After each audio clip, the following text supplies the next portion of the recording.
Cette inquiétude se justifie parce que nous savons tous, il n'y a pas lieu de le cacher, que la pêche sera impactée pour plus de 35%. Et le Sénégal, sa première source de devises, c'est la pêche. Ce sont ces pêcheurs artisans qui produisent 70% des mises à terre au Sénégal. Cette manne financière, est-ce que le gaz est en mesure de se substituer à cette manne financière que les pêcheurs produisaient? Mais nous ne pouvons pas empêcher le Sénégal d'exploiter ce gaz. Donc d'ici 30 ans, nous allons devoir nous consoler d'une situation qui ne nous plaît guère. Nous allons voir le Sénégal mettre la priorité sur l'exploitation du gaz. Mais il faudrait au demeurant savoir que des générations de pêcheurs ici dans la lac de Barbarie qui ont toujours vécu de la pêche ne peuvent pas se contenter d'attendre le ventre creux en attendant d'ici 30 ans que la mer soit peut-être remise en état pour que le poisson revienne et qu'on puisse à nouveau devenir encore un grand pays de pêche. Il faudrait que maintenant, d'ores et déjà, qu'on réfléchisse à un système de compensation. Nous savons que nos sociétés d'exploitation ont une expérience en matière de dédommagement pour ce qui est de l'onshore. Parce que là, c'est des populations qui se présentent avec des titres fonciers. Mais dans la mer, nous n'avons pas de titre foncier. Nous ne pouvons pas nous prévoir le titre foncier.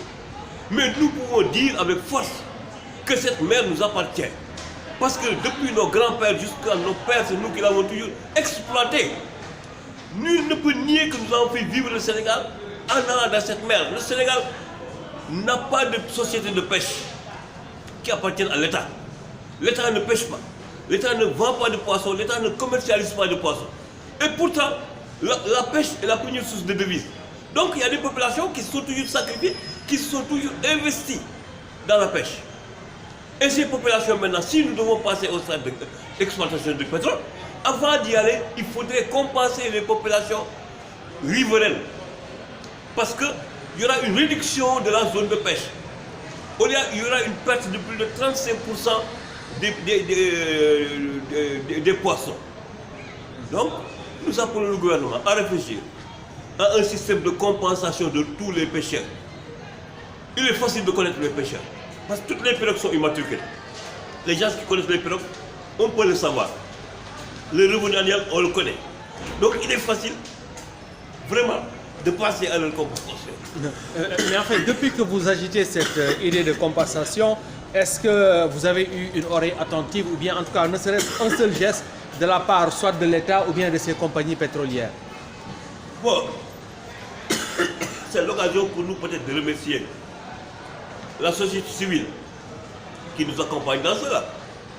Parce que des organismes comme le Forum civil, comme Publier ce que vous payez, comme ANADES, sont en train de s'activer, de sensibiliser, de former les populations, de les préparer au changement et au bouleversement qui vont venir avec l'exploitation du gaz. On nous sensibilise, on nous prépare. Mais nous voulons aussi, du même côté, que l'État aussi comprenne que c'est une obligation. Il est prévu dans le code pétrolier que si l'exploitation du gaz doit causer des dommages à quelqu'un, c'est la société qui a le titre, qui va exploiter, il appartient à cette société de dédommager ces populations. Mais puisque c'est prévu dans la loi, c'est l'article 59 du code pétrolier. Il est prévu de dédommager les gens qui sont impactés. À partir de l'article 59 du code pétrolier, nous demandons à l'État du Sénégal de demander à BP, puisque maintenant il s'agit de BP, d'aller vers les populations et de mettre en place un système de compensation.